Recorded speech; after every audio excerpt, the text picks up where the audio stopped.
So I'm sure most of you are aware, I did a video the other day talking about Everything Money, and I said that I have not been happy with the way that they have conducted themselves on YouTube, especially with a finance stock market channel with 200,000 subscribers and over 20,000 regular viewers on their channel.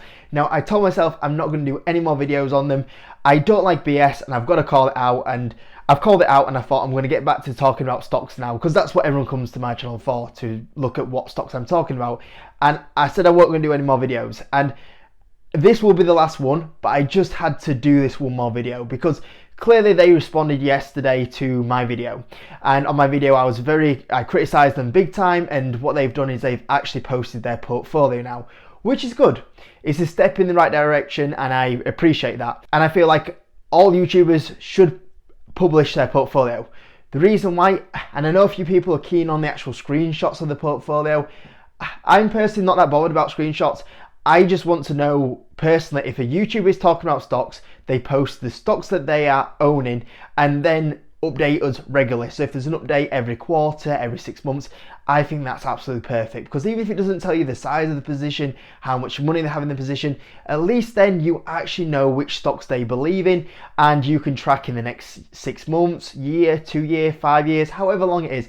At least you can look at them that portfolio and you can actually judge, oh, they actually mentioned that they owned this stock 5 years ago, it's there in that video, it's up, or what a decision that was, or oh, look at that stock they said that they were buying, it's down. We can actually then have a reference point if they are a good investor, and potentially is it someone that you should listen to on YouTube. And given that as well, you should only ever listen it to from an opinion point of view. You should never follow or copy a YouTuber into what they're investing in. But without doubt, if someone has a good record, you're going to be looking at their opinion and take their opinion on board and try and build up from that. So from their response video, I do give them that positive, that it's a very good step in the right direction. What then annoyed me a little bit more is the amount of BS that was in that video, and once again I had to call out the BS that was in that video.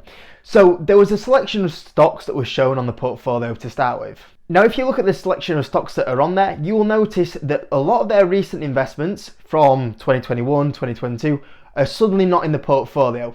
So this is why we need transparency. You need to show what you're owning, what you don't own, for transparency reasons. And stocks that they have made multiple videos on, the likes of Sleep Number, has now exited the portfolio, certainly for a loss, because that stock is down a lot, which I don't mind investors taking on losses. We all make mistakes, we all make big losses, but own up to the mistakes. That's the key thing. That's all you ask for, is to own up for the mistakes. Walgreens, another stock that has been very featured in a lot of the videos, has suddenly disappeared from the portfolio. Would we have known that without that portfolio video yesterday? No. Intel, once again a stock that was very publicised as a stock they own, has disappeared from the portfolio. And by the way, that stock has been down a lot once again, and it has now actually started to rally, and suddenly it's disappeared out of the portfolio. So all these stocks have suddenly disappeared out of the portfolio. Was there any notice given of potential these sales? I don't watch them regularly, but I don't feel like there were.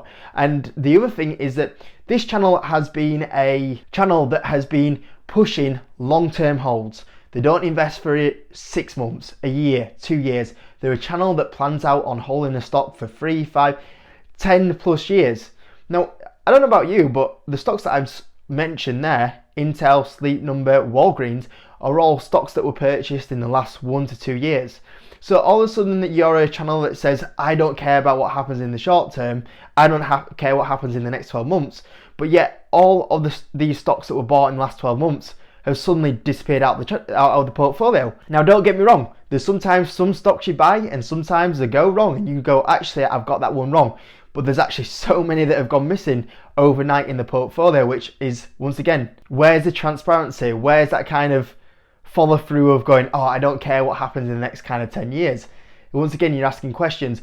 The other thing that I noticed is the S&P compared to the portfolio. If I was to judge the portfolio, I would say it would underperform the S&P 500, which once again is the benchmark we want to be using. And if you're going around and you're criticising other channels, but yet again, you're not beating the benchmark of S&P 500, is that a little bit worrying as well? The other thing that was the big thing that I wanted to call out, and once again the big BS thing that's going on here, is the shorts on the market. We've heard so often from this channel that they are shorting the market. Guess what? There are ways to make money while the stock market pulls back significantly. two major ways. One, shorting. I have 5 short positions on stocks. They have heavy shorts on the market, and the NASDAQ, for example, certain stocks are negative on, they're shorting them stocks, and there were no mention of them. And I think it was actually in the comment section, or it might be on the video itself, someone said, where have all the shorts gone? And they said, oh, we don't actually class these as longer term investments. Well, hold on. If you've been banging on about shorting the market and you've got so many shorts on the market, and all of a sudden when the market's up, you cherry pick the investments you show, you can't do that. You can't cherry pick your investments that you show on YouTube, because you yourself criticize people that do that. And I just want to add a bit in here. 100% if these shorts had worked out, there would have been 100 videos saying we told you the market was going to go down and how right we were. But now that it's gone up so much this year, it's funny how they've disappeared. So if you're shorting the market, you've got to follow through and show your shorts and go, actually, you know what, we're wrong to short the market. If you've been backing that on the YouTube scene for so long, you've got to show it. You can't just go, actually, we're not going to show them anymore, because you know what, you've been caught out. That's why they should have said, sorry, you know what, we thought this market was going to go down another 50%.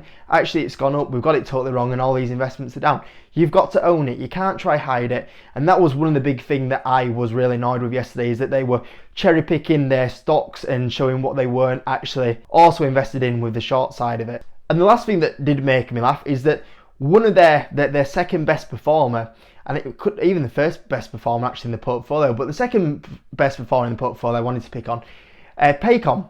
So Paycom was the second best performer in the portfolio, which is absolutely fine. But the big thing with Paycom being the second best performer in the portfolio is two things. First of all, tell me how many times that's been mentioned on the YouTube channel. I don't know about you guys, because I don't watch the channel every video or regularly, but I have never seen them do a video on Paycom. I can't even remember a video saying we are buying Paycom, but yet it's their second best stock that is up. I've seen plenty of videos on Walgreens, on Intel that have disappeared out of the portfolio.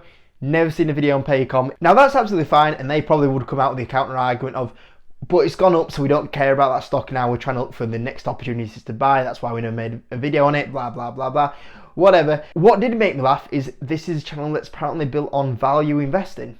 Now, I don't know about you guys, but if you ever looked at Paycom, it's a growth stock. And they've always been a channel against growth stocks. They say to avoid growth stocks, and they don't buy growth stocks. So all of a sudden, have they got to a point of view now where they look at a growth stock and they go, actually, that's a buy? Because at no point, I don't know how they've bought that stock. Because whenever I've seen videos on their channel, they are putting stocks in at 13 times earnings, 13 times free cash flow, 15 times earnings, 15 times free cash flow. I don't know what point that came about for them, but at some point it did. And I don't know about you guys, when I look at Paycom, and there's nowhere near that stock's that sort of valuation. So all of a sudden, a channel that has been basically going on about value stocks somehow owned a growth stock, and that came the second best performer. Like I said, hey, we don't have the transparency because there's never been a video made about it, and we've never seen the portfolio until now. So I don't know what went on there, but it just made me laugh that all of a sudden the second best performing stock came a growth stock after a channel that's been bashing on apparently about value investing for the last few years. So we'll leave it there anyway. So that's the video for today. Hopefully that's the last one. I'm going to be talking hopefully tomorrow about a new stock that I bought anyway. So that's everything off my chest now. Move on from here. Hope you enjoyed it. See you in a bit.